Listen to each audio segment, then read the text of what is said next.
When it comes to building a website, if you have a thriving business and plenty of money, then you can afford to pay someone to build, optimize, and promote your website. But what if you're a small business owner and you have neither lots of time nor money? How do you build an inexpensive but effective website? Any thoughts? Well, here's one.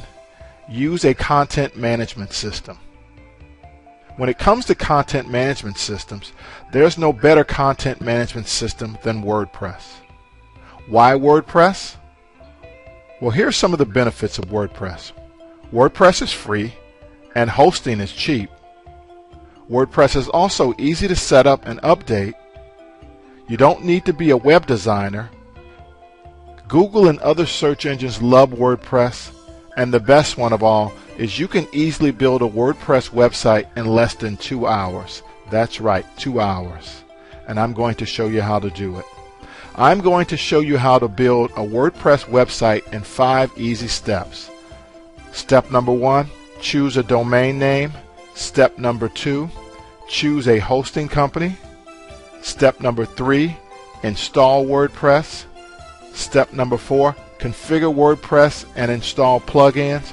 And finally, step number 5, design your website, which basically consists of choosing a custom theme.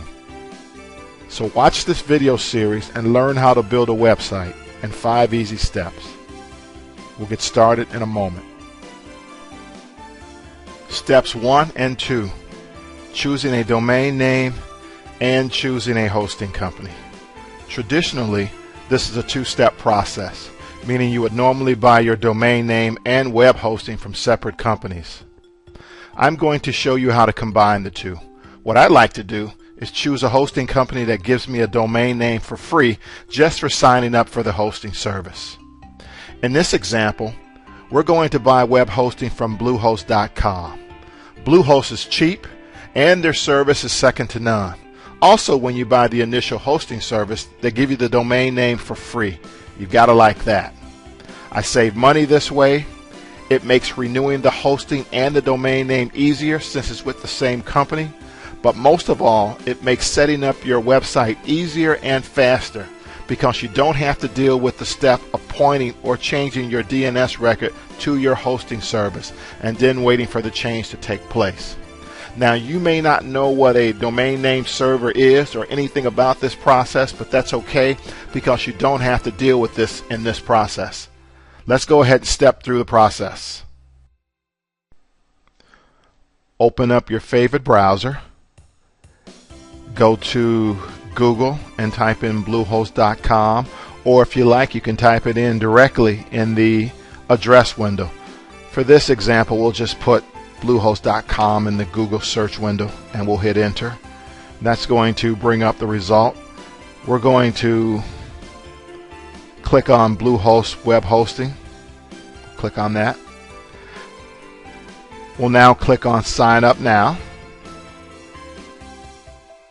That's going to bring us to a screen that will allow us to validate or verify if the domain name that we want to use is in fact available.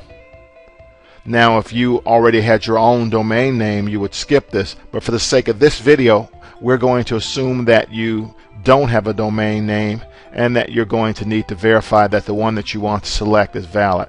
So we'll select my domain name 23.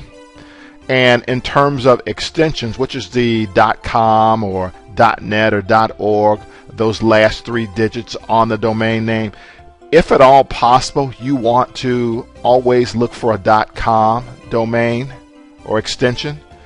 If .com is not available, then you'd want to select a .net. If either of those are not available, then my suggestion to you would be to search for another domain name, as those are the 2 most popular ones. Now, if you are a non-for-profit organization, then you can choose to use a .org extension.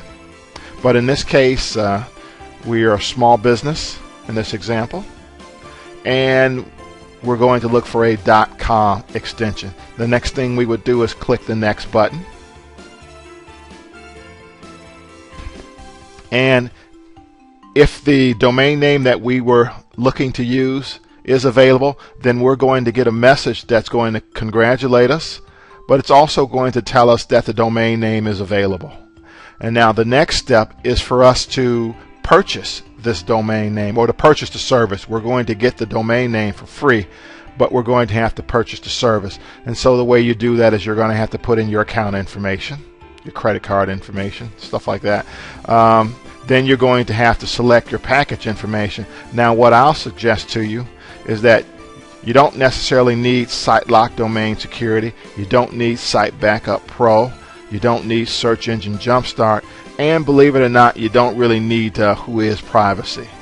I mean, I don't normally select privacy because I don't care if someone knows who I am, what my name is, and the fact that I own this domain name, nor do I care if they contact me, because I can choose to ignore that. But what you will need to do is you will need to select what's called an account plan. Now there are several plans that you can select. The first three are 12 month, 24 month, and 36 month plans. The three that we're looking at the bottom are more advanced and more pro plans, and I don't believe you need to select those.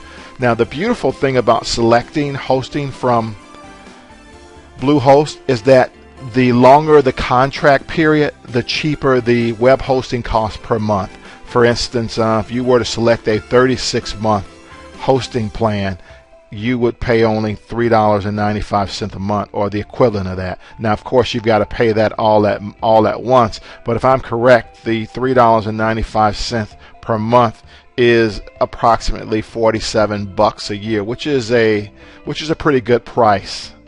So you'll select your hosting plan, put in your billing information, and then you'll click Next. Now, once you click Next, you'll get an email, and that email will provide all of the information. It'll provide your user ID, and it will provide you with a temporary ID that you'll use to log into the hosting service and to what's called the cPanel. And the next steps, we'll talk about the cPanel, and we'll talk about the steps that you need to begin to build your website. But more importantly, I'm going to show you how to install WordPress, which is just a fabulous content management system. That's all for now. We'll see you on the next step.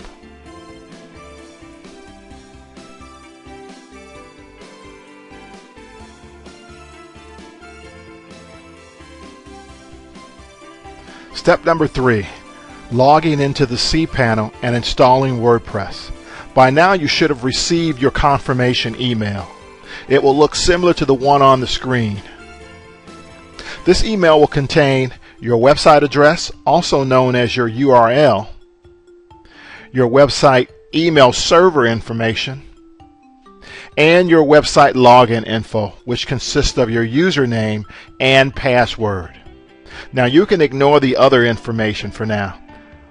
Now one thing you can do if you want to get an idea of what the website looks like right now is you can click on the Small Biz Demo link right here where it says welcome to Bluehost.com. You can click on this link and it will take you to the actual website, and it will look a lot like this. Now obviously your domain name will be different. For this example, or for this video, we're using the domain name smallbizdemo.com, which is the domain name we're going to use throughout the remainder of the video, just so you are aware of that. But this is what the site looks like. This is just the standard splash screen that Bluehost will provide, or the standard HTML web page that Bluehost will provide. This is what it looks like. Doesn't look like much. Once we've installed WordPress and we configured your website, it will look a lot better, or a lot different. But I just wanted you to get an idea of what it looks like. So let's go ahead and go back to that email. Now the next thing we'll need to do is we'll need to log into the cPanel. In order to log into the cPanel, you'll need to navigate to the Bluehost login screen and enter the following information.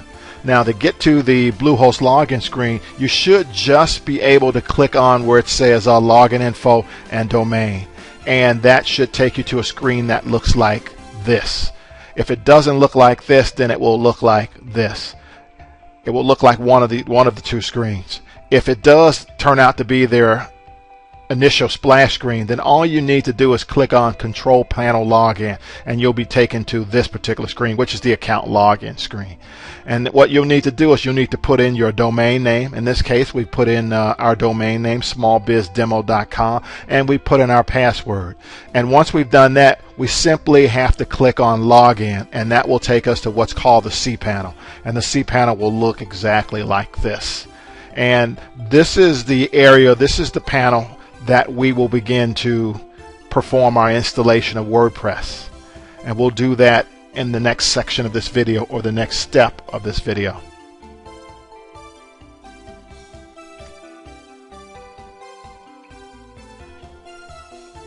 The next thing that we need to do is install WordPress. And to do that, we need to scroll down to the Website Builder section, and we need to do the following. But let's scroll down to the Website Builder section. Okay, this is the Website Builder section right here. And what we need to do is we need to click on the WordPress icon. We'll click that.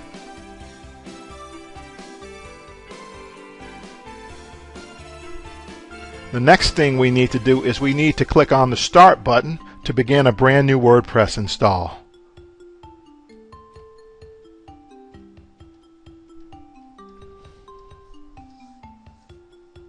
The next thing we do is select which domain we need to, or we would like to install WordPress on.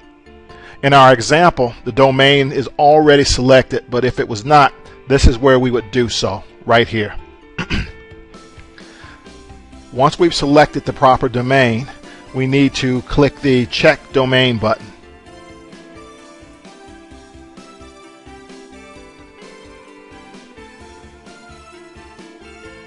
Now, we got a message that indicates that the install directory exists, and that's okay because we've done some other things on that. You probably will not get this message. What it's asking me to do is simply to click that I'm okay with that domain, or with that directory being overlaid, and I am, so that's not an issue. So I've gone ahead and I've done that.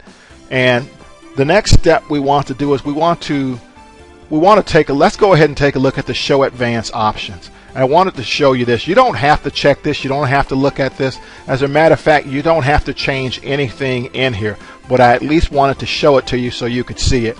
Now, the Advanced Options section is just where we could change the site name or title if we chose to do so. We could just type that right in. With every install of WordPress, you have to have what's called an admin username. In this case, we're going to leave that. We'll leave that as is. And that's the password that you would need to use to log into your WordPress install. And then there's an admin email address. We're not going to change any of these. If you wanted to do so, you could. And one thing you are going to want to make sure that's checked is the automatically create a new database for this installation. And basically, if you're not familiar with WordPress in a nutshell is simply a database. But what it also is that it is a shell that sits on top of a database, and that shell is actually is a website presentation known as a theme or a template. So as I said before, we're not going to change anything here, but I wanted to show you that. I'm going to uncheck that for now. Now, the next thing you'll need to do is that you have to accept the terms and conditions of the WordPress GPL 2 license before you can move forward. So go ahead and check that box, and then the next thing you'll need to do is to click the Install Now button to begin the installation. So let's go ahead and click that. As you can see, there's a little bit of cleanup that's going on. WordPress is installing. Okay, our installation of WordPress is complete. The status, as you can see right here, says that it was a success. To access the new install of WordPress, this is the site URL. This is where you would go to log in. This is our username, and this is our password. Now, I'll be hiding this, of course, so you can't see this, but I'll be also making sure that it's in the video. And if you wanted to add Little Mojo to your install, you could do that. I'm not quite sure what Little Mojo is. I'm assuming it's a theme, a WordPress theme, but we're not going to do that. Our goal here was simply to install WordPress using Mojo, or what used to be called Simple Scripts. Congratulations! You've just installed WordPress. You will get a confirmation email that will have the same information that you see here in step 1, the site URL, the login URL, the username, and the password. It will have all of that information in it, and that you can say, and you're going to want to save that for your records. And hey, there you have it. You've installed WordPress. Good job. And we'll move on to the next step.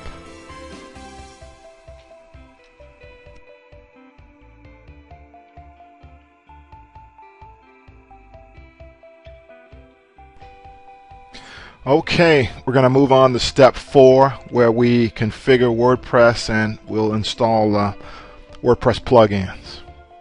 So let's go ahead and configure the WordPress settings.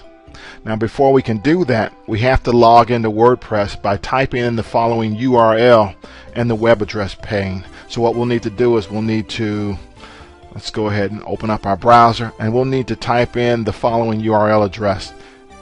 In the case of this video, it's www.smallbizdemo.com/wp-admin/ and then we'll need to hit enter.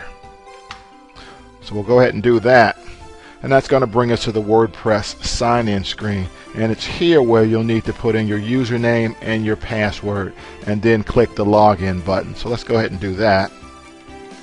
We'll put in our username, and we'll put in our password, and then we'll click the login screen. And once we click the login screen, we'll be taken to the WordPress dashboard.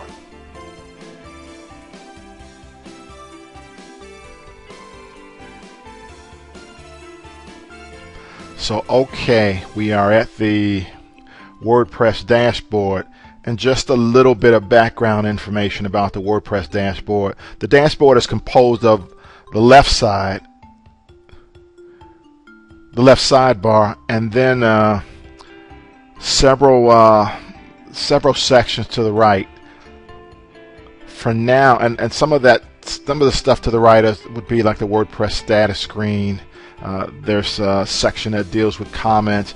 There's a section called Right Now where you can click on the different links and it'll take you directly to certain sections. There's even a section called Quick Press to the right where you can actually launch a post or write an article just by typing it in that section right there. But for now, we want to focus on the left side or the left sidebar. Now on the left sidebar, there's several modules, and let's do this. Let's do a quick rundown of the primary modules. We've got your post module, you've got media module, you have a section called pages, comments, appearance, plugins, users, tools, and settings. To learn more about the WordPress sidebar and each module, you can refer to my WordPress admin article and video, which should be posted on the screen. And if it's not on the screen, it will definitely be at the bottom of the video. For now, we need to make a few changes to WordPress, and to do this, we need to go into the WordPress setting module. Now within the setting module, there are 6 submenus, and they are as follows. So let's go ahead and click on settings,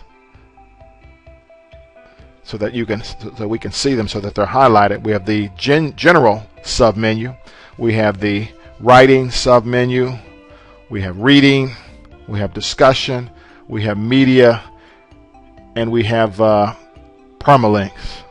Now we're not going to have to change all of the settings for each submenu, but there are a few that we're going to need to change right now, and we're going to go ahead and let's go ahead and click on settings, and let's have it bring up the general settings, and that's the very first one.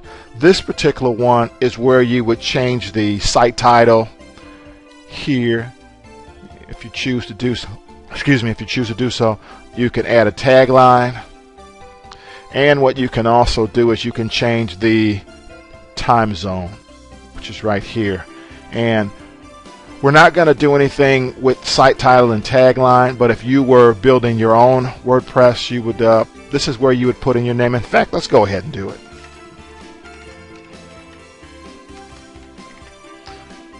So we'll go ahead, and that's going to be the title of our website. Tagline is right now it says just another WordPress site. What we'll go ahead and do is we'll call it our small business website. We'll do our easy to build small business website. So we've updated our site title and our tagline. We don't need to change the WordPress address URL or the site address URL. We don't need to change our email address. We want to make sure that anyone can register, or anyone that wants to sign up to our blog, they can register. We won't change any of this stuff. We will come to the time zone, and we're in the Chicago area, so I'm going to type in Chicago, and I'm going to select that, and that pre-selects the Chicago time zone. If we wanted to change the date format, we could do that, but for the sake of this this video, in this example, we don't need to do that. And then the time format we will leave as such as well. And the week starts on Monday. You could change that to Sunday, or you could change that to whatever you want it to. We'll just leave it at the default setting, which is Monday. And then we'll go ahead and click Save Changes. You always want to save all of your changes. And now we'll move down to the Writing submenu. Now, we're not going to make any changes here, but I wanted you to take a look, at least take a look at what it looks like. Now, if you have, as I said before, I would refer to my admin video and then my admin article. It's going to give you more detail and more background about all these submenus. So that's what the Writing submenu looks like. And let's go ahead now and move down and click on Reading. And for Reading, we're going to, if we were going to build a basic website and we were going to just have a home page instead of just a blog, we would click on a static page link, and we would set it to whatever front page we would want. Right now we don't have any pages built. We'll do that later on in the video. But if we wanted to make the sample page our home page, we would just select it. For now, we're just going to leave that as, we're going to just leave it back to your latest post. And now one thing I do want to come down to is it says blog pages to show at most. To show 10 blog posts, if you're writing 10 actual articles, is a lot to display on one page, and it will slow the page load time down. And usually if the page load time is slow, you tend to lose visitors. So we're going to actually change this to 3. So I would, if you were doing a blog, you would change it to 3. We're not going to change the syndication amount. We're not going to change where it says for each article in a feed we'll continue to show full text. We're okay with that. Now this section, this one is really important. It's called search engine visibility, and what that basically means is that if you were to check this box right here, it says discourage search engines from indexing the site. That would basically prevent the site from being found on Google, or that would prevent the search engines such as Google or Bing or Yahoo from what's called crawling or indexing the site, which would basically mean that if someone didn't know the site website address and they were trying to search for your product or your service for your business, they would not find it. So you want to leave this unchecked. You always want to leave this unchecked. And so we're going to go ahead and save those changes. And then we'll move on to the discussion section. And we're going to make only one change here. We'll leave everything else the same. But for discussion, we want to change where it says before a comment appears. We want to select that box, which basically says before a comment appears, comments must be manually approved, which basically means that if you're using this as a blog, before a comment can actually appear on your site, you want to see it and you want to approve it. And you want to do that because that will prevent comment spammers from leaving comments, which will give them links to your site, which is only going to cause a problem for you for Google and other search engines. So we'll go ahead and we check that box, and we'll come down, and we won't make any other changes. We'll save these. Let's go ahead and do that. So we've saved that change, and we're going to go down to the media section. To the media submenu, and we're going to leave this as such. We won't make any changes here. As I said before, refer to my video and my article about WordPress admin, and it will give you more background and more information. So we don't have to save anything here because we didn't do anything. Now we're going to come down to the last submenu under settings, and that's called permalinks. We'll select that, and for permalinks we're going to change the common settings to post name. Right now the default setting for post name is this layout right here. Normally it would be the one above that, and that's an odd URL, and sometimes search engines have problems with those. This is the default. We're going to change this to the common setting that says post name, and this is going to display our URL or our website address in such a way that will normally mirror what we put in our title pane or our title section. And then we're going to click save. We're going to save those changes, and we've just configured our basic settings for the dashboard. Now the next step, or the next part of this particular step, step number 4, we're going to step through the process of installing what are called WordPress plugins. We'll get started with that in a second.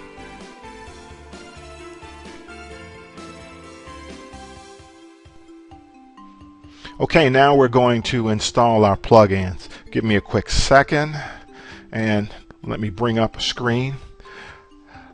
Now, plugins are basically add-on programs that can be installed in WordPress. And what they do is they give the site more functionality. If you want to, if you choose to, you can check out my WordPress help page for more detailed explanations or more information regarding WordPress plugins. And the URL is right here. I'll go ahead and highlight that for you so you can see that. So you can go to this location right here, and you'll find several articles and several videos about just WordPress in general, but there'll also be, I know there's definitely a video on how to install plugins that's a little bit more detailed than what we're going to go into here today. But in any case, these are a list of the plugins that we're going to install today, and I'll call these kind of a set of core plugins that you're going to want to install at the very least.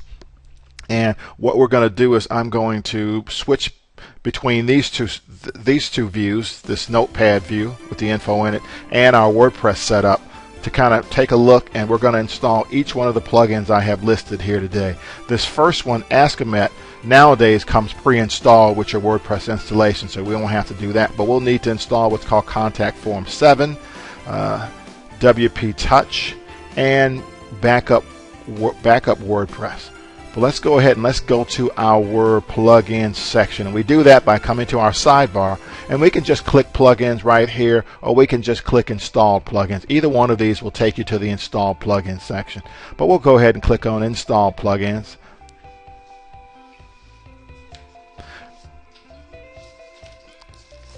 That will take us to our plugin section. As you can see, there are 3 plugins that are already pre-installed when we loaded WordPress. That first one is Ask-A-Met, and Ask-A-Met is basically just a plugin that will help prevent comments by spammers, and it will kind of help weed out those spammers who will try to leave comments on your website. And there is 2 others that we won't even deal with today. They're not activated. Neither is the Ask-A-Met plugin, but we won't have to deal with those today, and we won't even deal with those in the video at all. So the next thing we need to do is we need to go ahead and install the other 3 plugins, and once we've installed them, we'll come back and we'll configure each one. The first one we're going to go ahead and do, since Ask-A-Met is already there, is we're going to install what's called Contact Form 7, which allows your site to easily create contact forms for customer feedback. And after that, we'll do WP Touch. But let's go ahead and let's click on Add New. We'll go to Plugins, section. We'll go to the sub menu that says Add New. We can click right here, or we can simply click Add New up here at the top. Either one, doesn't matter. We'll click on Add New up here. In the search box, we'll type in the plugin that we're looking for, Contact Form 7, and we'll click Search Plugins. And just for the record, there are tens of thousands of plugins that you can choose from. The ones that we're talking about here are pretty much what I would kind of call core plugins. Now, there are some other core plugins, but at the very least, you're going to want to install these. So here's the plugin called Contact Form 7. I'm going to click on the details section, and that's going to bring up a pop-up box, and that pop-up box is going to give and provide a little bit more background information on what this plugin does. Sometimes you'll see a warning this plugin has not been tested with your current version of WordPress. It's just a warning. This is a pretty new version of WordPress that we're using, and a lot of the plugins may not have been tested, but I've yet to, every once in a while I suppose, I've installed a plugin and there have been problems. I rarely have problems with the core plugins. In fact, I don't have an incident that I can recall that I had a problem with a core plugin. So this will provide description information. You could come over here to where it says screenshot at the top. I can click on the screenshots tab, and it will kind of give you an idea of what the plugin looks like when you're trying to configure it. So we're going to go ahead and install that. And what's beautiful about WordPress is when it does bring up the pop-up with the information about a plugin, you don't have to close this down to install it. You can simply come to your right and click on Install Now. So we're going to click on Install Now, and WordPress will install this plugin for us. Okay. We're not going to activate the plugin. We're done with the installation, but we're going to return to the plugin installer, or the plugin search page, we call it that. The next plugin that we want to install is called WP Touch. And WP Touch is a plugin that will optimize your website for smart/mobile phones. One of the things with mobile phones and tablets is simply that the screen size is nowhere near the screen size on a monitor, and this will help to optimize your website so that it shows better on a cell phone or on a tablet. So let's go ahead and search for it. I'll type WP Touch in, and we'll go ahead and click Search Plugins. And what we're looking for is called WP Touch Mobile Plugin. We'll look at the details on that one just so you can see it.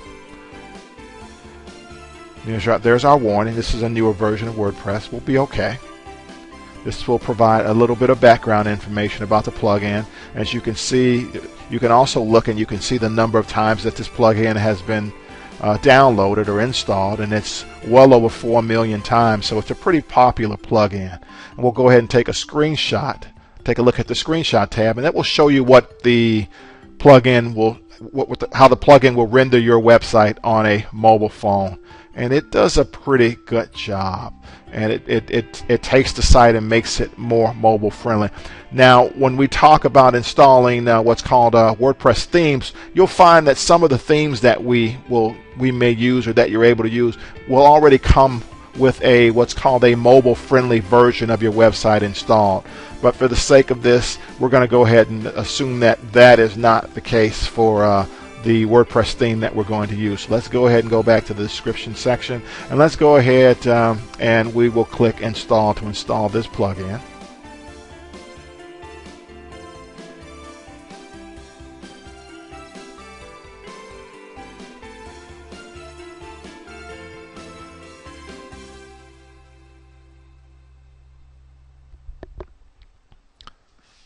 This one's taking a little longer, and there we go. We won't activate it. We'll just return to the plugin installer or the plugin search section.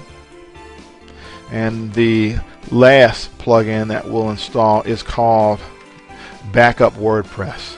And this will back up your entire site, including your database and all of your supporting files automatically. It's a really cool plugin, and it makes the whole backup process so easy. There are a lot of plugins that are out there, and all they do is back up the WordPress database. But if you had a problem with your website and you lost that, you would have to reconfigure a lot of that stuff. So this will back up everything. And I've got a couple of really great videos on how to back up your WordPress setup using this plugin, as well as how to restore it as well. And you might want to check those out on my admin page. So let's go ahead and search for that plugin and install it.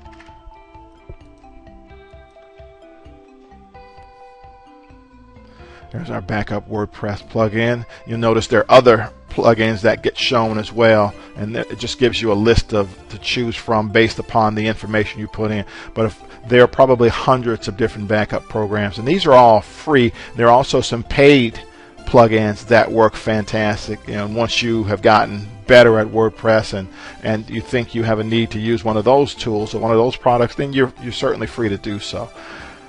We'll go ahead and click on details so we can see the details about this particular plugin. As you can see, it's also been downloaded almost 1 million times, and we'll take a look at the screenshot tab so you can see what it looks like. I love this particular plugin. I use it a lot. I've got a couple of videos on it.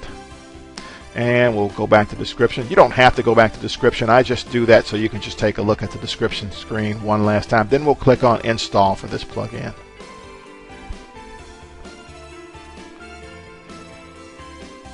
Okay, we will, instead of clicking on either of these two links, we'll just go back and click on the installed plugin. So it'll take us back to the section that shows us all the plugins that we have installed. So we've installed our core plugins, and the next step, the next sub-step within step 4 is we are going to activate and configure the 4 plugins that we've talked about, and we'll do that in a moment.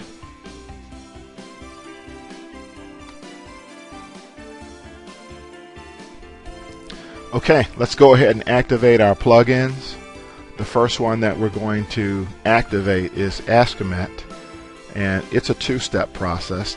The first thing we'll need to do is we'll need to click the activate link here. Let's click that.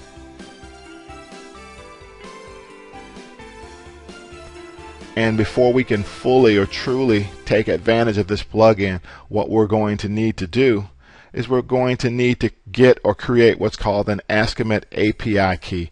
That API key is going to allow us to, we've activated the plugin, it's going to allow us to take advantage of the Askomet spam or spam catching service.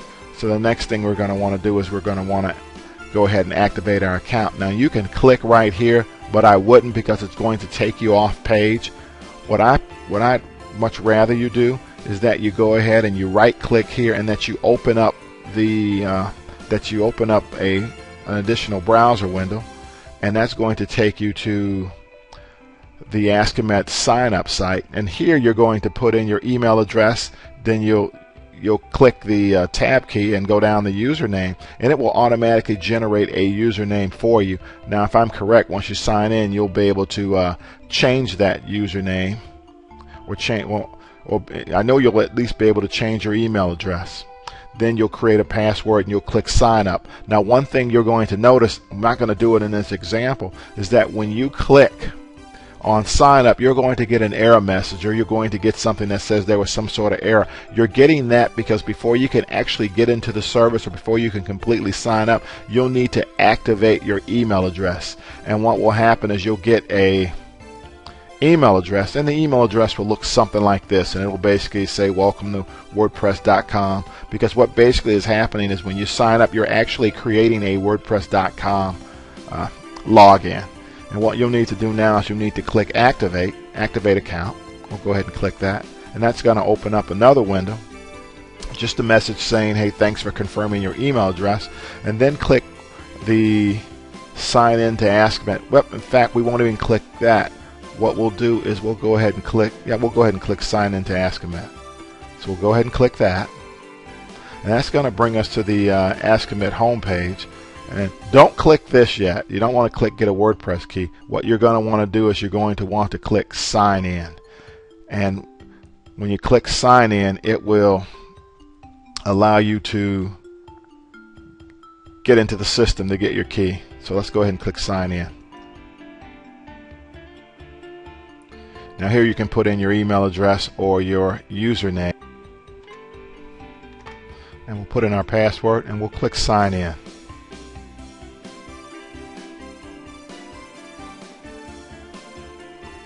And when you first sign in, since we've not created a subscription, we're going to get this message which basically says thanks for logging in. We don't have an Ask Commit subscription, and it's going to prompt us to go ahead and to sign up. And to sign up, we'll just click this link below which says sign up for one now. So we'll go ahead and click that. And it's going to bring us to a menu which is going to allow us to select one of 4 different plans. I'll start with the one at the bottom. There's a high volume plan, which is a $100 a month plan, which would be for probably like a data center or just a gigantic website. There's also an enterprise plan. There's a professional plan, which is $5 a month, which comes to about $60 a year. And then there's a personal plan, which carries a value or carries a cost of $0 to $120 per year. And with that personal non-commercial sites and blogs plan, you have access to unlimited sites.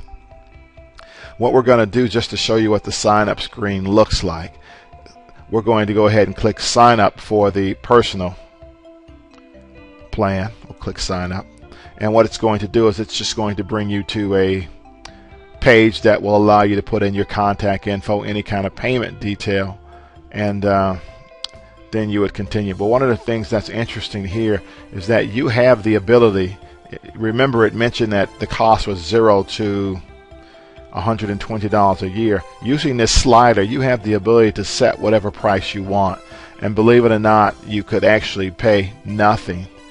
Put in your first name and your last name and click continue. One thing you notice is that when you slid the slider to 0, the smiley face became a sad face. Now if we were to take this slider and slide it all the way over to $120 a year, you will notice that there is a large smile here. I am not going to tell you what to pay, nor am I going to tell you what plan to select. I will just say that the plan value for personal is $0 to $120 a year. And if I'm correct, there actually is, from what I know, no way of knowing what plan you have. As I said before, you'll have to make a decision of what plan you want to choose. If you want to change plans while you're here, you simply just click on the change plan link and it's going to take you back out. You'll have to make that decision for yourself. What will happen is you'll get the API key, and once you get that API key, you'll be able to plug that API key into your Ask Commit plugin to activate it. I'm going to pause for a second. We're going to go back to the original plugin screen, and we're going to put in our API key. I'm going to put in my API key just so you can see what it looks like and how it works. I'm going to pause for a second here. Okay, let's go ahead and fully activate Ask Commit. I've had an opportunity to copy my API key. You would click on Settings.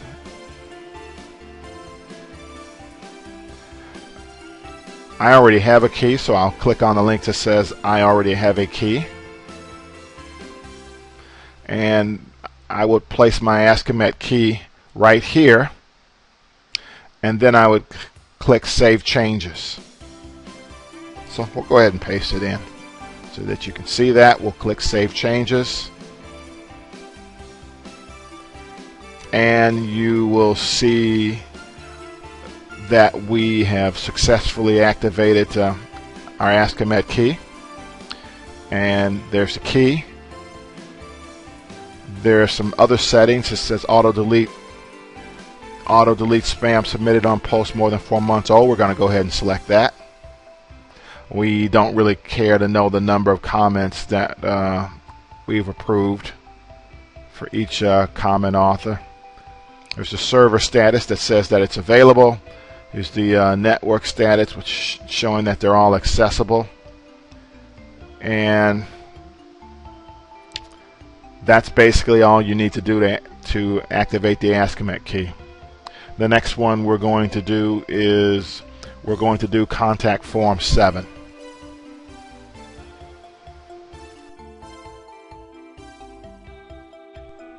Okay, we're back on the plugins page. The next plugin that we are going to activate is called Contact Form 7.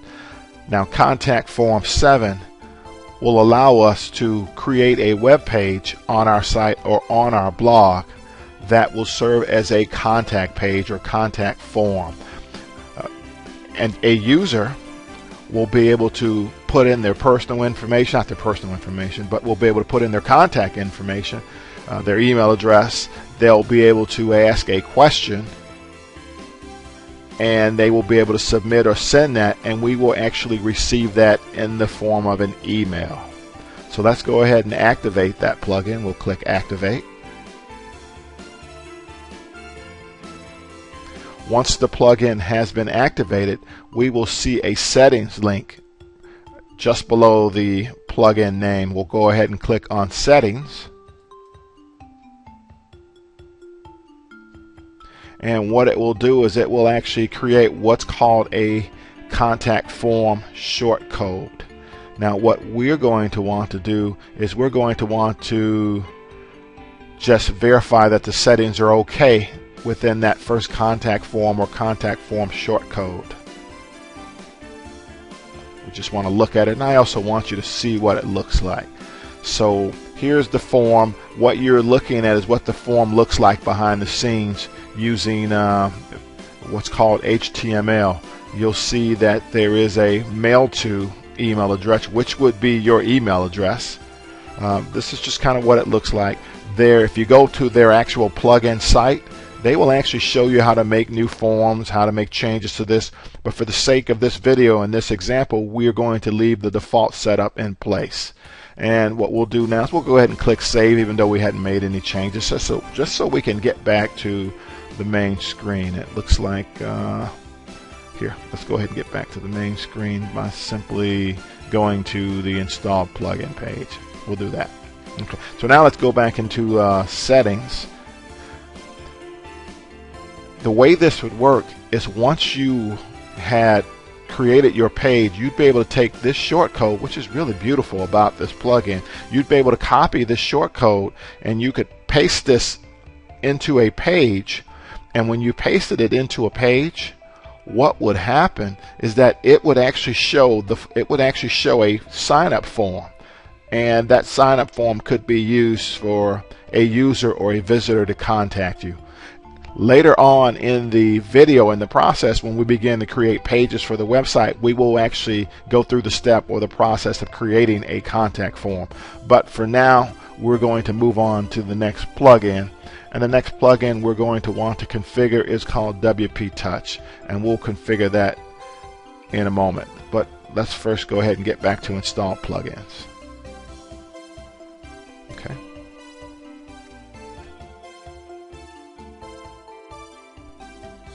Okay, let's go ahead and configure the WP Touch mobile plugin. We'll click Activate to activate the plugin.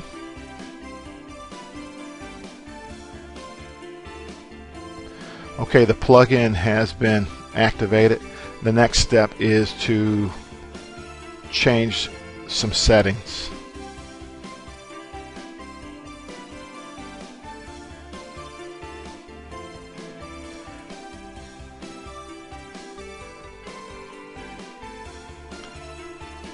Okay, we're on the settings page. One thing you will notice is that there is also a WP Touch Pro, which is a more advanced and a more feature-rich and a feature-rich version of this plugin. It's not free, but it will give you the ability to take advantage of even more features. Just to take a quick look around this plugin, you'll notice that there are several sections. One is the general settings section. And one of the things that it will allow you to do, if you chose to do so, is you could hard code the language that, depending on the region that you're in. We're just going to leave this on the default setting, which is automatically detect. There's some share information that you can fill in, which will just send some information back to the creator of this plugin, just so they are aware of what versions are out there being used. This is probably display their logo or their name, and that's basically just probably for branding. Here, homepage redirection. This is just saying, hey, whatever settings I have set in WordPress, use those settings. Site title will just allow you to put in your the name of your website or change it to whatever you would want. Can't imagine why you would change it.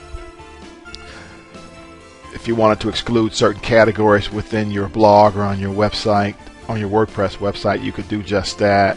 And there's some other information. I just wanted you to see all of the sections that can be changed, or all the things that can be changed within this plugin.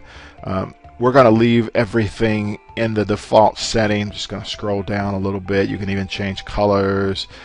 If you did Google AdSense and you were a Google AdSense subscriber, you could put in that information.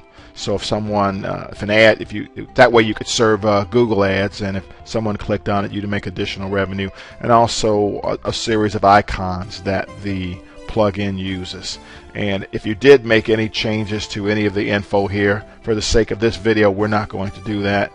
And what I would also suggest is, before you tried or attempted to make any change, that you visited the plugin page or the owner's page and fully reviewed and made sure that you fully understood what you were changing. But if you did make changes, once you made those changes, you would simply click the Save Options button, and those options would be changed. If you ran into a problem, one thing you could do is you could restore back to the default settings. So basically, we have set our WP Touch plugin. As I mentioned earlier, that plugin allows our website to display better on mobile phones and tablets. And we're going to go ahead and go back to the plugin's main page, and the next plugin that we're going to configure in our last plugin is called Backup WordPress.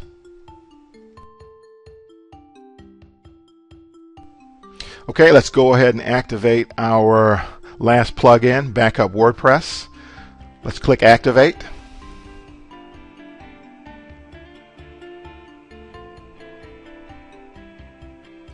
We've activated the plugin. Now what we want to do now is we want to configure the settings for backup. And there are two ways that we can do that. We can simply click on Backups right here on the right below the Backup WordPress plugin, or we can go to Tools and we can go over to the sub menus and we can click on Backup. Well, since we're there right now, let's go ahead and click that one. Now this is the Manage Backup screen. The one thing I love about this particular plugin is that it not only allows you to back up your WordPress database, but it allows you to back up your program files as well. So it truly is a full backup. So let's go ahead and configure this. What I'm going to do is we're just going to run our first backup right off the top, just by clicking Run Now. And one of the reasons I do that, if we were to click on the Settings link and we try to configure this plugin for backups, one of the glitches that I've noticed, or one of the issues I've noticed, is that for some reason it will not allow you to come back to this screen, or for some reason it will not allow you to get back to the Install Plugins menu.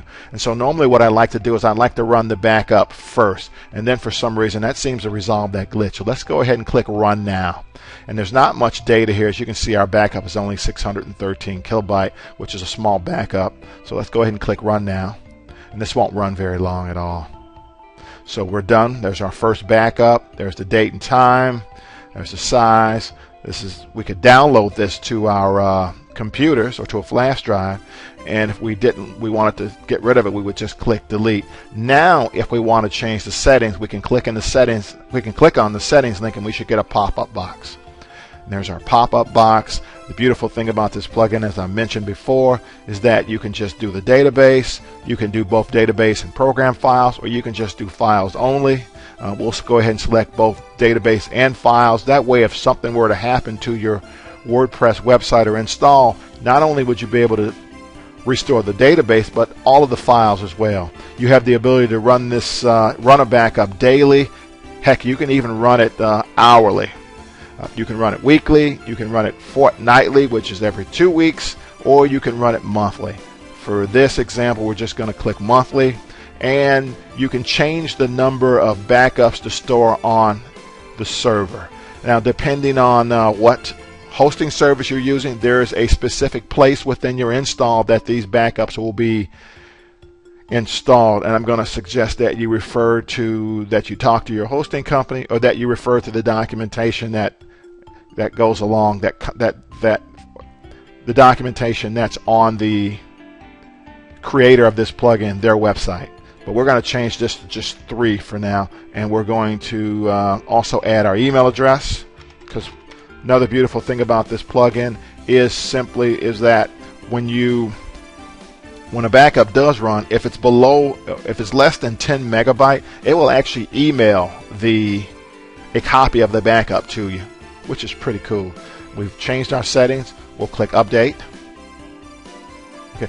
And now we're back on the manage backup screen. As you can see, our settings have been changed, and basically we've set up that plugin. Let's go ahead and go back to the install plugins page. We've configured all of our plugins.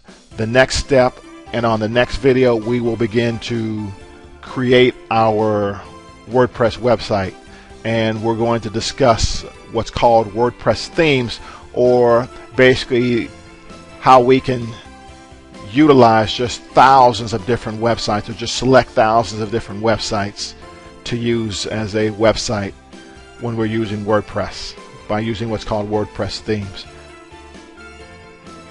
And we'll get started with that in a moment.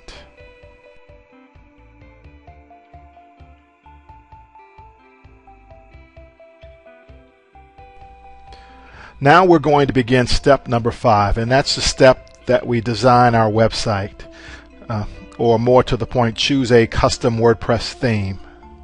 Now what we're going to do is select and configure a WordPress theme. Now you might be wondering, what is a WordPress theme? A WordPress theme is the shell that you install on top of WordPress that makes it look like any other website. The theme controls the visual layout, the style, the look and feel of the website. Now, although it sounds complicated, installing and configuring most WordPress themes is actually very easy. Not only that, you can easily switch from one theme to another if you want to change the look of your website. Now, thousands of WordPress themes are available. Many are free to download and use, although in most cases the best ones you generally will have to pay for. And the prices can range from a few bucks to very expensive if you choose to hire a designer to create a completely unique theme for your business. Now, the best place to start your search for themes is actually WordPress.org.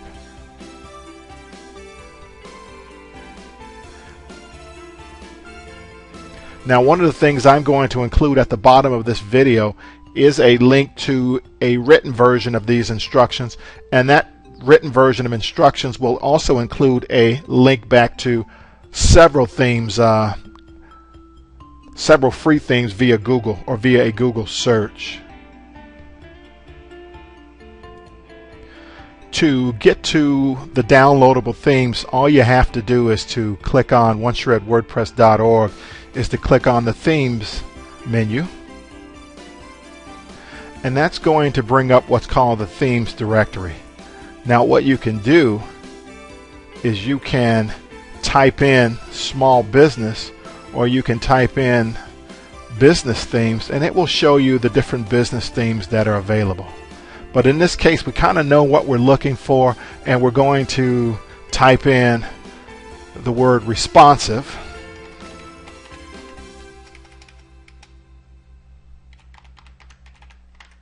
And we're going to hit enter. And we're going to click on this link, responsive free themes. And when we do that, it's going to bring us to the free download known as responsive. Now, responsive is a free business theme from an organization known as cyberchimps.com.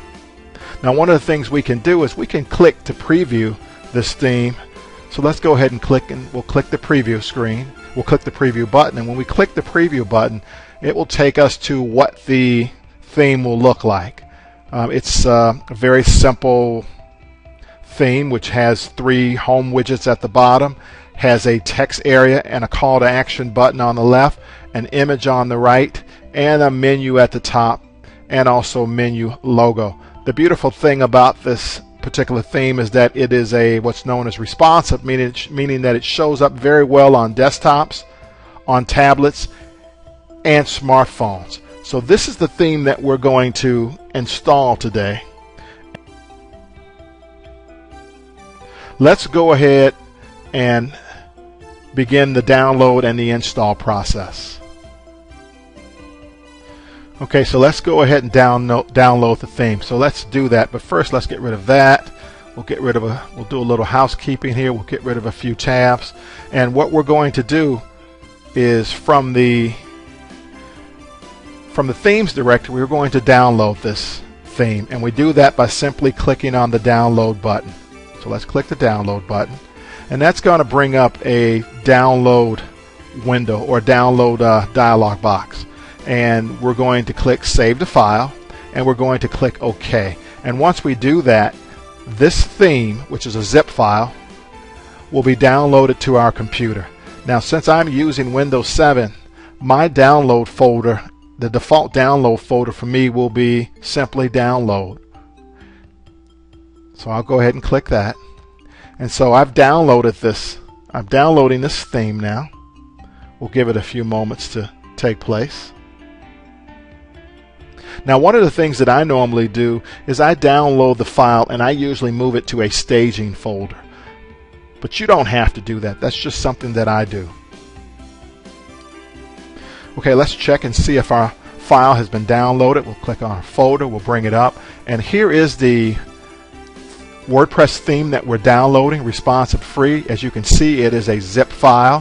What I normally do is I take it and I usually move it to what's called a staging folder.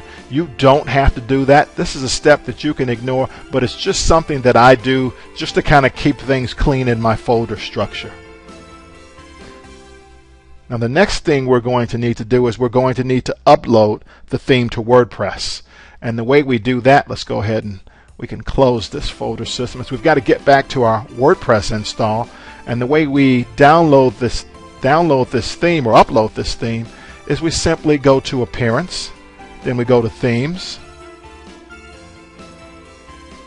then we click on the Install Themes tab. Now, one thing I'll point out to you is WordPress does come with usually anywhere between 2 to 3 default themes. The default theme right now is called 2013. I'll give you a quick look at what it looks like here. Let's show you what it looks like. It's not bad looking. It's going to require a little bit of configuration to get it to look like the way we would want to. But we're not going to use this theme. I just wanted you to see what it looks like. We'll go ahead and close that. What we're actually going to do is we're going to download the responsive. We're going to upload it, and we're going to configure it so that it looks just like what we have here on the demo page. So let's go back to Manage Themes. We'll click on Install Themes.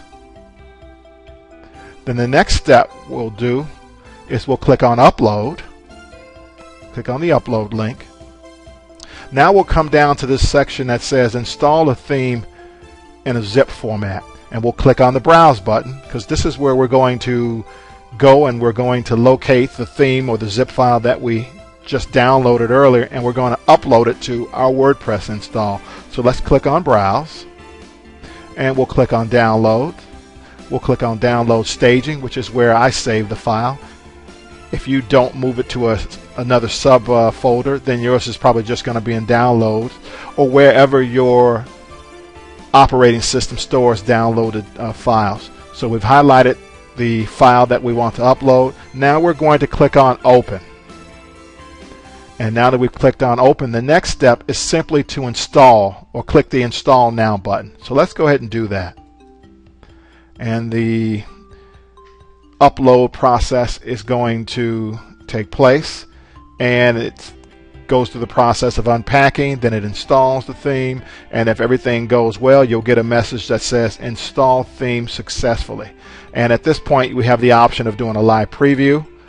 We can activate the theme, or we can return to the theme page. What we're going to do is let's go ahead and let's go ahead and activate it, because it's the theme that we're going to use. We'll go ahead and activate it. Okay, and this shows the, now when we look at managed themes, we now have 3 themes as opposed to 2 that we had earlier, and the one that is activated is our responsive theme, or responsive free. Now what we can do is we can right click. We're going to go ahead and right click, and we're going to take a look at what it looks like now. This is kind of what it looks like now. What we're going to do is we're going to make some changes to it. Let's go ahead and close that, but I just wanted you to see what it looks like. And in the next step, what we're going to do is we're going to take the steps necessary to configure this so that it looks more like a website, or so that it looks like more like a website that you would in fact use, or someone would in fact click on. When you install the responsive free theme for the first time, the custom home page will be activated. Here's the custom home page, and here's what it looks like. And the purpose of the custom home page is to present you with a home page that shows well when it's viewed in a browser. And it's there to kind of get you started, but if you want to, you can change the look of the home page, or you can change the look of the way this site will look. This is kind of the default setup, and if you want to change this, all you have to do is change it under the themes options section, and you can do that simply by just going back to manage themes, or going to appearance, then themes. That's going to bring you to the manage themes section. You can just come right to where it says theme options, and you just click this link, and this link is going to bring you to the main responsive themes option menu. And basically there are a series of drop down menus that you will use to change or configure this particular theme, and we're going to do that. But before we do that, what we want to do is we want to install the responsive add-ons. Now this is a plugin that will provide additional functionality to the theme. Now these add-ons will give you the ability to track the performance of your website. That's not a big deal right now, but it will be in the future once you're done with your site and it's out on the internet. But also there's a possibility that they may add additional features to this add-on. So what we're going to do is let's go ahead and install the add-on first before we do any other configurations. And the way we're going to do that is we're going to click on the begin installing plugin right here, which is just at the very top. When you install the responsive theme, you will be prompted to install the responsive add-ons plugin. So we're going to go ahead and click on begin installing plugin. The next thing we're going to do is we're going to come down where the plugin section is, and we're going to click on the install link that's just below the responsive add-on. So we'll go ahead and click that, and the plugin will be installed, and the last thing to do is to activate it. And that's done. We got a message here that says plugin has been activated successfully. Now let's go ahead and let's go back to the themes options section, and as I said before, you can get there by clicking on themes and it'll bring up a menu, or you can simply click on theme options here. So let's just go ahead and click on themes so we can just step you through the process.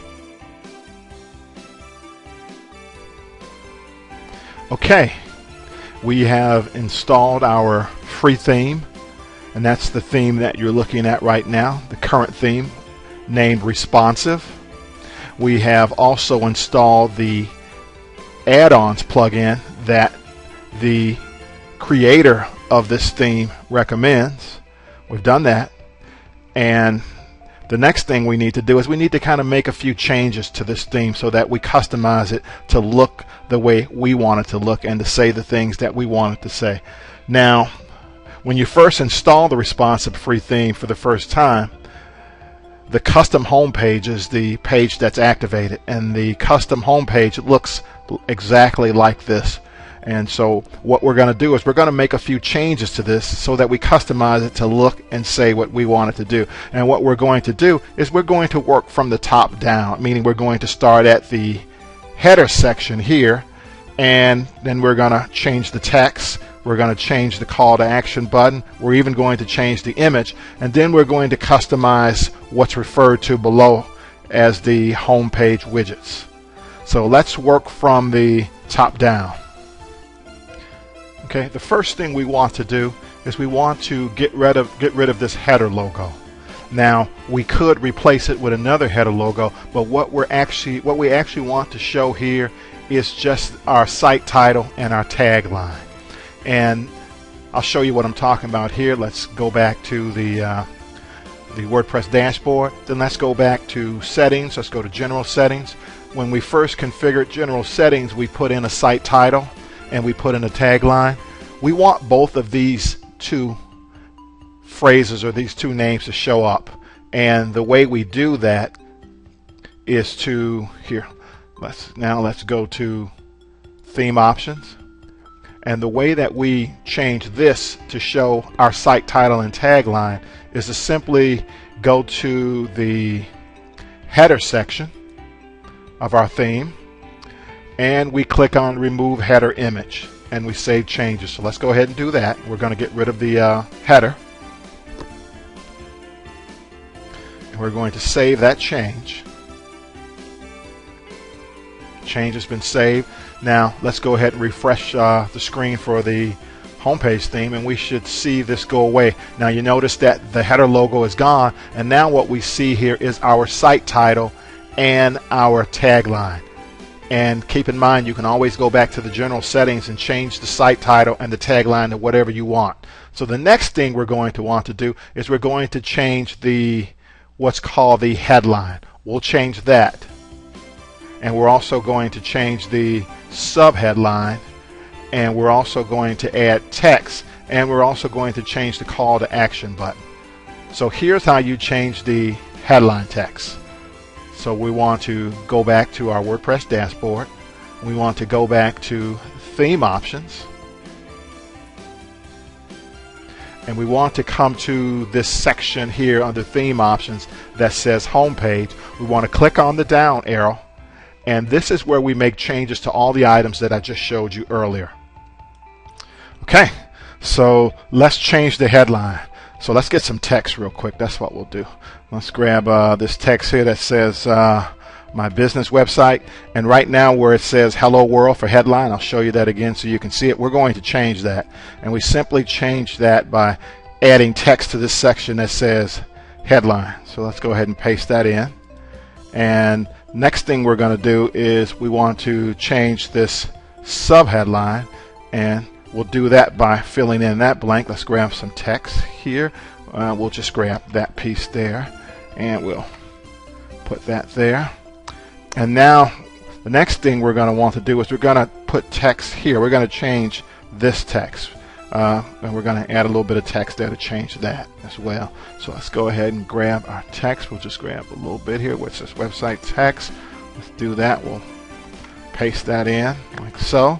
And what we're going to do at this point is I'm going to show you, I'm going to go ahead and save this real quick. Let's click on save options, and anytime you make changes to the theme, particularly in these areas, you want to save it before you move on. Otherwise you're going to lose what you put in. So we've just saved that. Let's go ahead and refresh the screen so you can see the changes take place. And so you can see that the headline has been changed, the subheadline has been changed, and we've added some text here. And this is just website Latin. It's just text filler.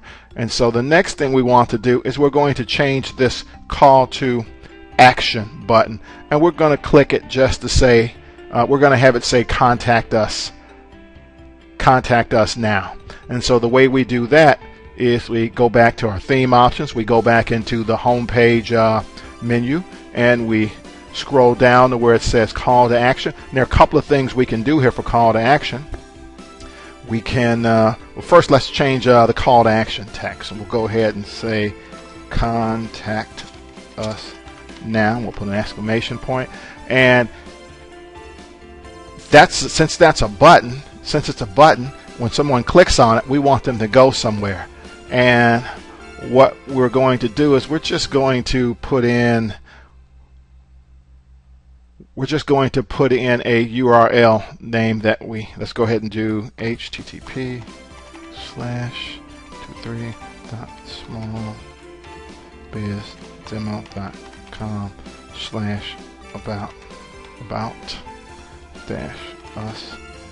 That's what we're going to do. Now, that page doesn't exist just yet, but that page is going to exist in a few minutes when we create it. So we've done that. We've created our, we've changed our call to action button. Let's go ahead and save that. Save options.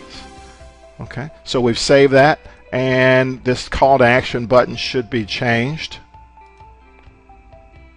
And it says contact us now. Now, if you were to click on this, that page that it's linking to, the about-us.com page, does not exist, but we're going to create that in a few minutes.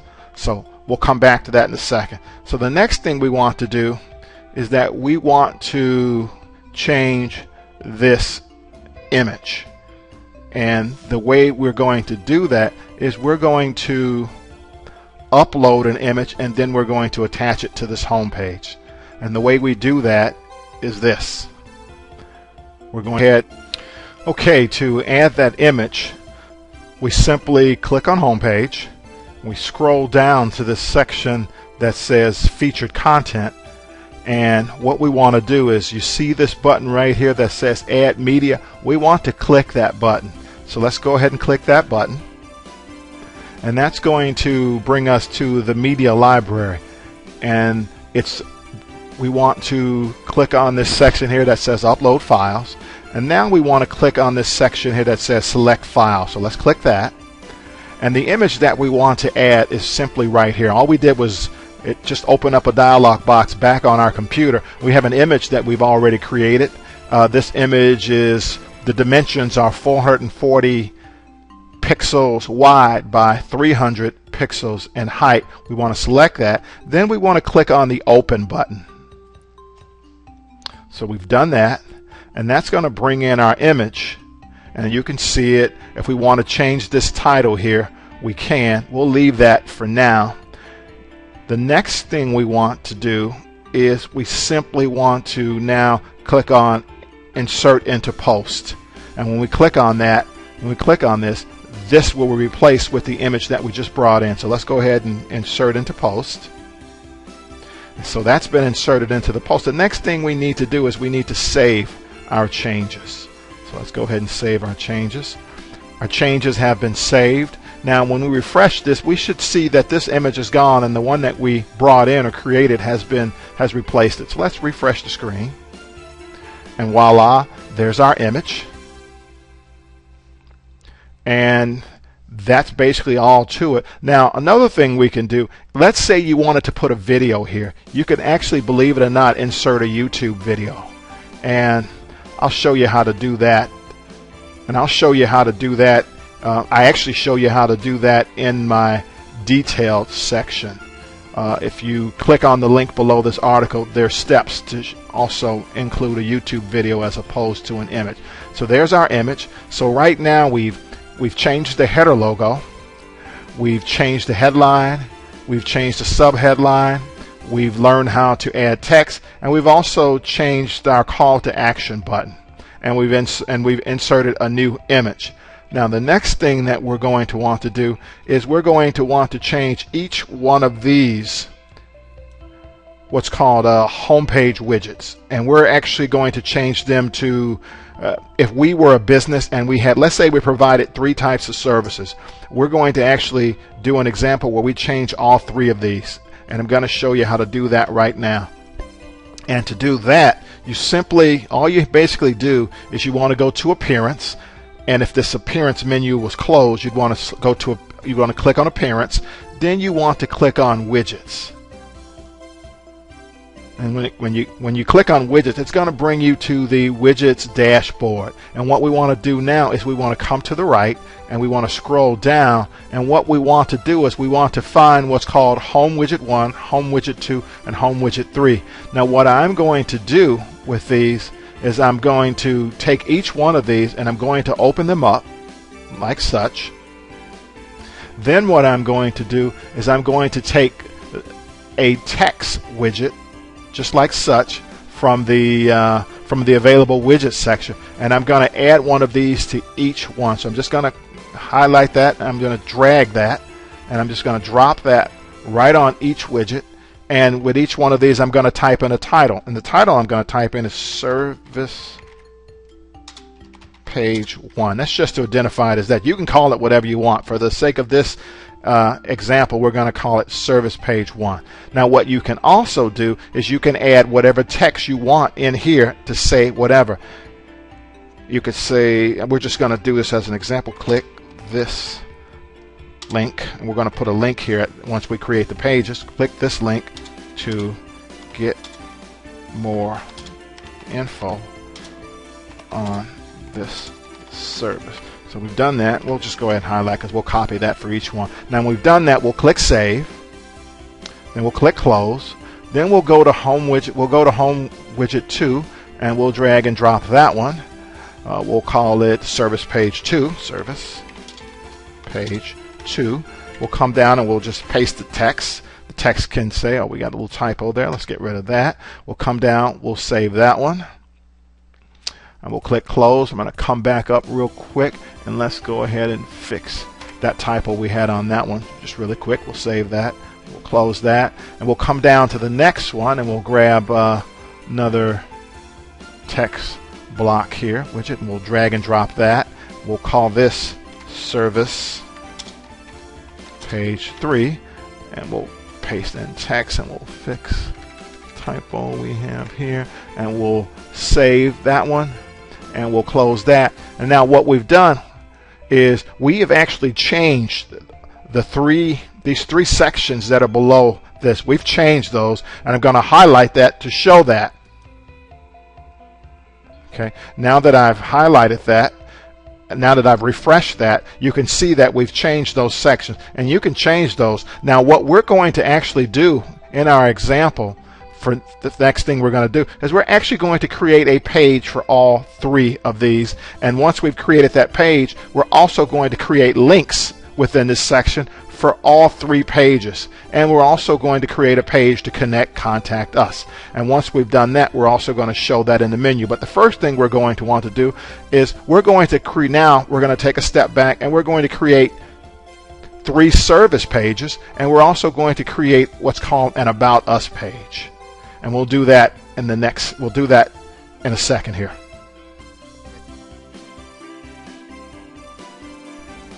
Okay, let's go ahead and build the 3 services pages and the About page. Let's go ahead and do that now. Let's go back to the WordPress dashboard, and I'm just going to click on the dashboard and take us home just so we can have a familiar starting point.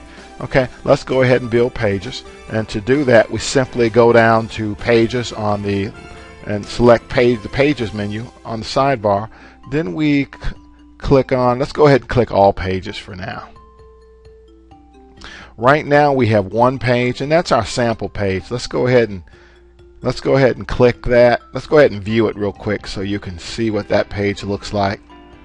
This is what that sample page looks like. It doesn't look like much, but it'll kind of give you an idea of what your pages will look like when you construct them. To the most part, this basically has a content area and then a sidebar area, and we have the option to change that up. But for now, we're not going to change that up. We're simply going to build pages along the same line. So let's go ahead and close that. What I'm going to do is we don't need this page anymore. So let's go ahead, because it's a sample page, so we have the right to delete it. It just shows us what's possible. What we're going to do is we're going to click on Edit, and then we're going to come over to where it says Published, and we're going to change that from Published to Draft, and we're going to click OK. We're going to click Update, and so we could delete this page if we chose to, but we could use it as a template also. What we've done is we've taken it and resaved it as Draft, so in essence the page no longer exists. But now let's go back to Pages. Okay, and we see that our page is in Draft. We're going to build 3 new pages, so let's go ahead and to do that we click on Add New, and we need to give it a title. We'll call it Service Page 1, and we'll put some text, and I've gone and I'll grab some I call it paragraph text, and it's really just Latin, and it's just a lot of websites, particularly demo sites, will use it as filler. So we'll go ahead and We'll go ahead and put that in. What we're also going to do for each one of the pages that we create is that we're going to place an image there as well, just to show you the power of WordPress. So to add an image, we're just going to use our demo image. We simply click on Add Media, and we select our image, and we click, and what we're going to do is we're going to change the alignment to left, and we simply click on Insert into Page, and that's been inserted into page. And we're going to clean this up a little bit, and we clean this up a little bit by going to Advanced Settings. We're going to create a border, and we're going to put some vertical white space. We'll use 3 and 3, and we'll come down and we'll click Update, and that puts some white space there. Okay, and that's our first page. We've created our first page. Right now it's in draft. If we wanted to preview the page, we simply come and click Preview, and that's going to give us a preview of what the page looks like. Not perfect, but at least gives you an idea of what is possible. So we'll go ahead and close that. So since we like that, we're going to go ahead and click Publish, which makes our page live. So we'll click Published. Our page has been created. Now what we're going to do is we're going to view the new page, and one way we do that is simply to click the View Page section here, but we're going to right click because we want it to open in a separate tab.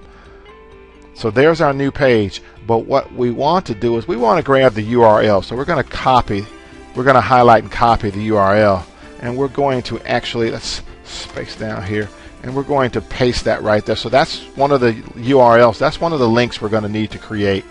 So let's go ahead and close that now. We'll come back, and we're going to need to add a new page, Service Page 2, to kind of help us along here. We're going to copy a little bit of that. We're going to click on Add New to add a new page. It's going to bring up Add New Page section. We'll go ahead and type that in. We'll make that 2.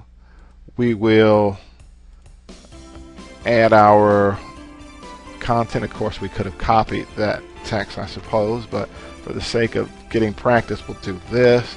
Put that in. We'll go ahead and we'll bring our image in again, and we'll click Add Media. Grab our image. We'll highlight our image. This time we're going to put the alignment to the right, just so you can see the flexibility of WordPress, and we'll click Insert into Page, and we'll clean that up just a little bit. Go to Advanced Settings. We'll go to Border. We'll make 1. We'll make 3 and 3. We'll scroll down and we'll click Update, and we will click Publish, and we've added page 2, and we'll go ahead and view that as well. We can see the page. We know it looks good. We'll go ahead and grab that URL as well. We'll copy that one, and we'll come down and we'll space there, just in case we decide to use that. And that looks good. And now we will click Add New to build Service Page 3. And in this case, what we're going to do is we're going to copy the body so we don't have to do it again, and we'll just manually type this. So let's click on Add New. Okay, let's give it a title, Service Page 3. Come down, and we've already copied our content. We'll do a Control V, and we see things don't line up properly. Now what we're going to do really quick is we're going to click on our image, and we're going to clean up the alignment. This time we're going to we're going to put this little vertical space. We're going to go back to Edit Image, and we're going to set it to the left, and we're going to click Update, and we've cleaned our image. We've cleaned our text page up. That looks good. We'll go ahead and publish this third page. Got that. What we'll do is we kind of know what the page URL is going to be, so we'll simply just copy this one,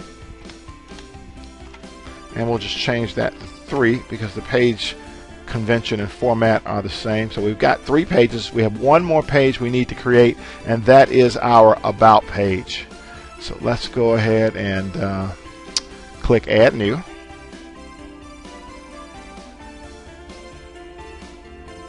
Okay, and let's type in About Me, or you can do About Us. Let's do About Us, since we'll pretend we're a small business. You can do a couple things here. You can put, usually an About page will have information about you, info about business and the owner. And a lot of what people will also do sometimes here is that they will add text, or they will add a picture, or they might add pictures of the business. You can do that as well, but for the sake of this example, we just want to create the page, and we've got the page, we've got what we want to have on the page, and now we're going to click Publish again. And let's go ahead and view that page. Now there won't be much on here, but let's go ahead and view it so we can grab the URL, the website address, which is what we want, and we can. And we'll go ahead and we'll put that at the top here. So we've done that. So there's our About page. One thing we're going to want to do for our About page, we don't want people leaving comments or anything on any of the pages, but just to show you how you get rid of this box we'll kind of close that. You simply come down on WordPress, you come down to the bottom. We've got to show it. There's a screen option. We'll go ahead and show that. Discussion and comments. We'll click those to unhide those features, and we will unclick Allow Comments, and we will unclick Allow Trackback, and we will update. Once you've already created a page and you've published it, it no longer says Publish. It now says Update if you want to change it. So we'll go ahead and click Update. And let's go ahead and get rid of that. And let's go ahead and preview. Let's go ahead and preview the page this time. And you can see that the comment section is gone. Now, one thing you will notice is that when you start to create pages within WordPress, it is set to automatically add menu pages. This is the default setting. You can actually override this by creating a custom menu and moving these things around. But for the sake of this example, we're not going to do that. We're just going to leave it as is. So let's go ahead and get back. We've created the pages that we need to create. We've copied the URLs. And for the next step, we're going to link those pages to our homepage setup. That's the next step here.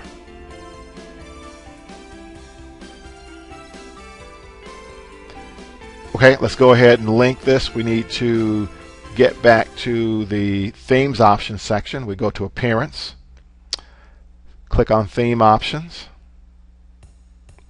Then we're going to click on Homepage, and we're going to scroll down.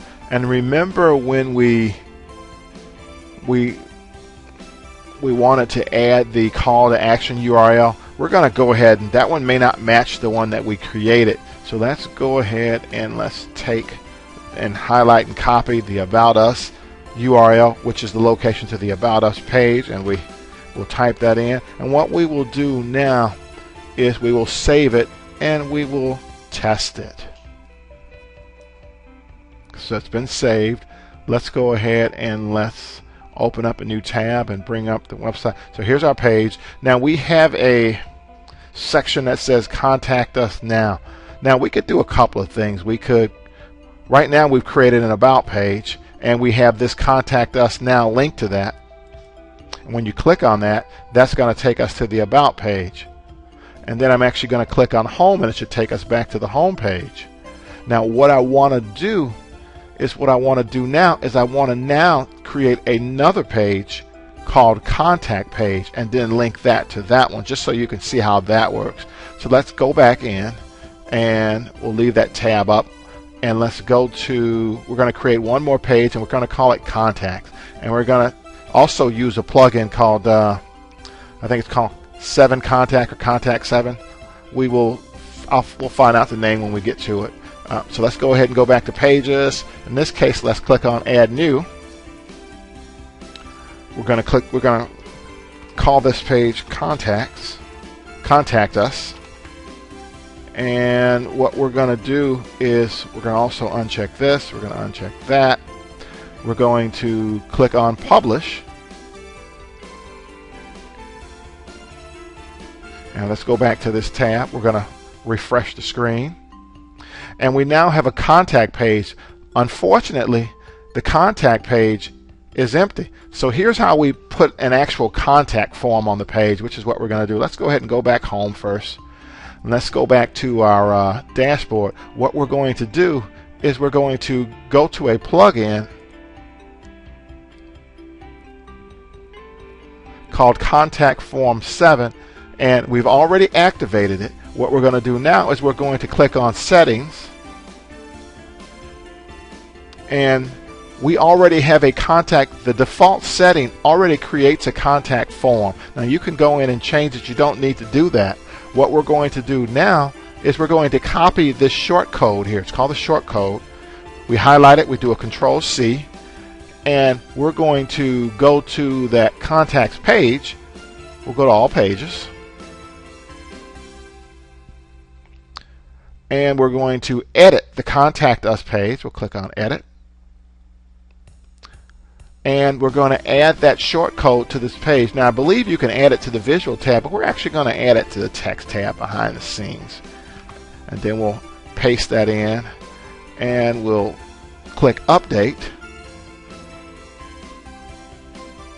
and we'll go ahead and click the Visual tab. You notice there's no difference in the look, but we've already updated this page. Now when we we'll go back to our website, we're going to refresh it. Now when we click on Contact Us, we now have a contact form, and we have Send. And so if someone wanted to contact us and leave a message, they could do so using this form. They could put in their name, their email address, a subject, and they could put in their message and click Send. So there's your contact page. What we're going to do is we're going to highlight and copy the URL. We'll go ahead and click Home again. It's just something I do as a force of habit. You don't have to do that. We'll go back to the WordPress dashboard. We're going to go back into the Themes option under Appearance and Themes Options. And we're going to go back to the custom homepage setup. And now we're going to change the call to action URL. We had the About page, and I wanted to do that so you could see what it looks like. Now we're going to actually paste the Contact Us URL, and we're going to click Save. Save option. Okay, and that's been saved. We will refresh the screen. Now when we click this Contact Us Now button, we should get the contacts page, which of course we do. Fantastic. And you can also see that Contact Us Now is part of the menu. So let's go ahead and click on Home and take us back. So here's what we've done already. We have changed our header. We've changed our tagline. We've changed the headline. We've changed the subheadline. We've added text here. We've changed the text for our call to action button, and we've added a picture or an image. We've also created 3 service widgets, which would basically signify the services that we offer. What we're going to do next for each one of these is that we're going to add a link that allows us to click on it. That will take us to each individual page. We have the ability to do that in the menu by, for instance, if we wanted to click on Service Page 2, we would be taken to Service Page 2 in a second here.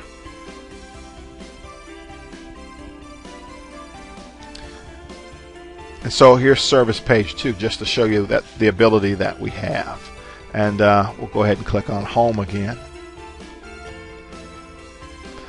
What we're going to do is we're going to add links for this widget section, and so we're going to add a link that allows us to connect to each service page by clicking on the link. And the link basically is just going to say click for more details, and you'll be able to click either one of those and go to that page. And that's what we'll do on the next part of the video.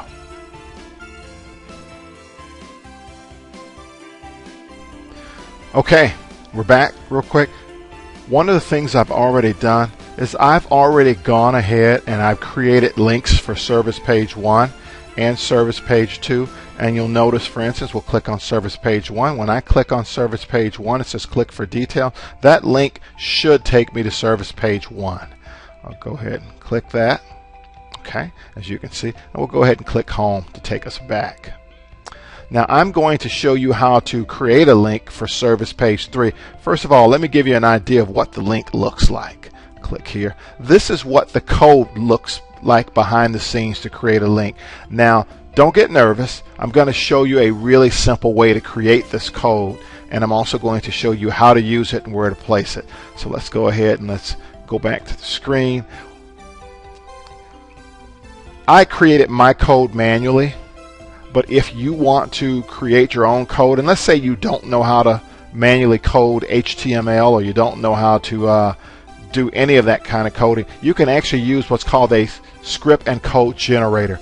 One that is I've found very easy to use, and one that I like to suggest to people is one at a location called scriptgenerator.net.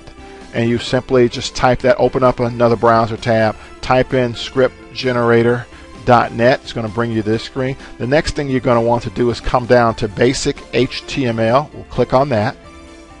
And then you're going to want to scroll down to where it says text and image HTML link generator. We'll click that, because what we're going to do is we're going to create what's called a text link. So we'll kind of scroll down a little bit.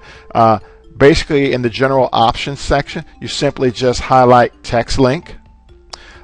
We're going to grab the URL, and we could do that one of two ways. We already have it highlighted. Another real easy way to do that is for page 3. We can hover right over the menu. We can right click, and we can click what's called copy link location, and that's actually going to give us the website address. So let's go ahead and go back to the link generator, and we're going to get rid of that. We're going to paste in the URL, and that's going to give us the URL.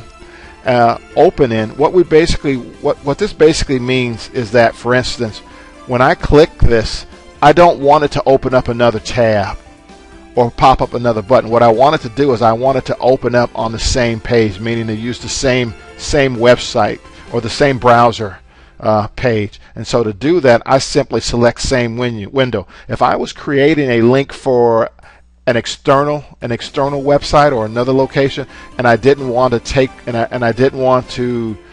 I wanted to keep people on my website, what I would simply select is a whole new window, which would give me a new tab or a new window and show the other site. What you want to do is you want your link for your service page to open in the same window, so that they're always on the same website and they don't wind up with two copies. Okay, the next step is the link text, and what we're going to put here is we're going to just put in click for details, and we've already had it selected. We'll go ahead and select that. So we've got that. Our mouse over is going to be the same thing, and that's simply click for detail. Now, mouse over is simply a hover. When you hover over this, it's a little tip. It's kind of a tool tip, and basically the tip just says click for details, and that's good for anyone that that uses some sort of assist. For instance, if they were using a screen reader or something of that nature, the screen reader would actually read that, or actually it would provide audio for what that says, which basically says click for detail. So let's go ahead and put the mouse over, and we're going to call that click for details. We're going to change the color of the link to blue, which is the standard color for most unclick links. The text size in terms of pixel, we're going to change that to 11 to pretty much match our content. Text style, it's just a font style. We're going to select Verdania. You could easily have selected Arial or any one of the other fonts, and most of these are standard fonts to match web pages. We're going to select Verdana. Text decoration, we're going to leave that as none. We have all the fields that we needed filled in. Next step is to simply click Generate Code. and our code has been generated, and you would simply just highlight this code like such and copy by doing a Control-C, which means hold down the Control key, then press C. And then what we're going to do is we need to add this link to this service page widget, and we do that by going to back to our WordPress install. We go to Appearance, and then we come down to Widgets. We click on Widgets. We'll come over to the right and we'll scroll down. We want to find what's called Home Widget 3, and if you go back to your website, it says Service Page 3, but these are really the widgets: Widget 1, Widget 2, and Widget 3.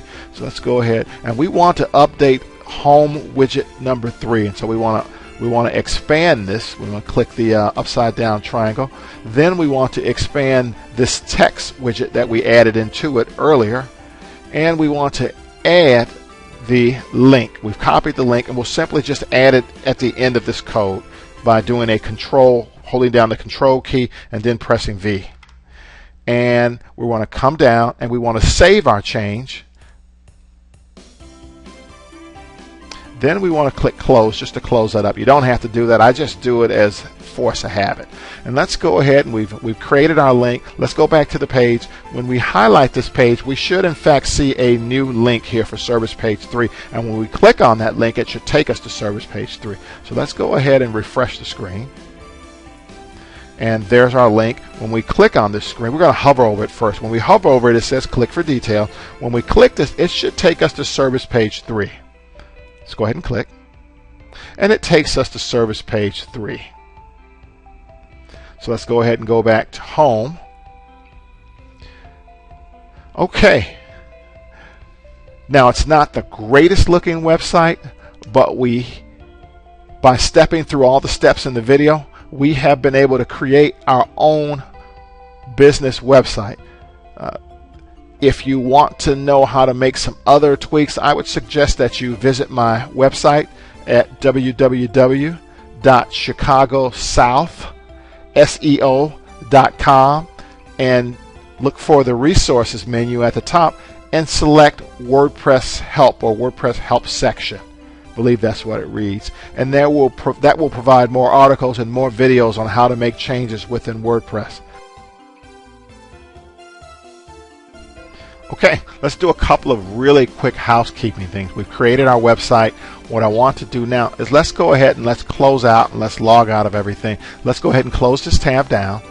Let's go back to our WordPress installation and let's log out, because we no longer need to be in the WordPress dashboard or WordPress admin section. And we're simply going to log out by highlighting our username, then coming down and clicking log out. And so that will log us out. And if we want to see what our website looks like without any of the login or edit stuff at the top, we simply click on back to Small Biz Demo. Go ahead and click on that, and that should bring up the website. So there's our website, and there's all of our stuff, all of the changes, all of our pages, and voila. Good job, guys.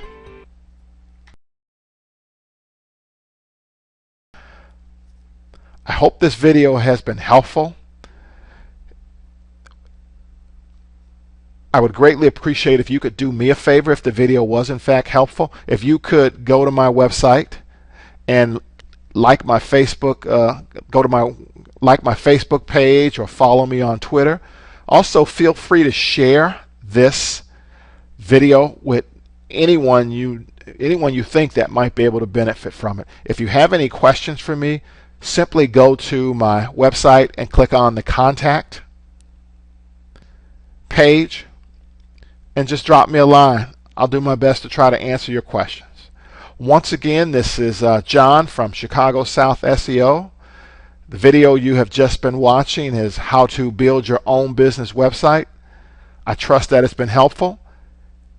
Good luck, take care, and have a great day.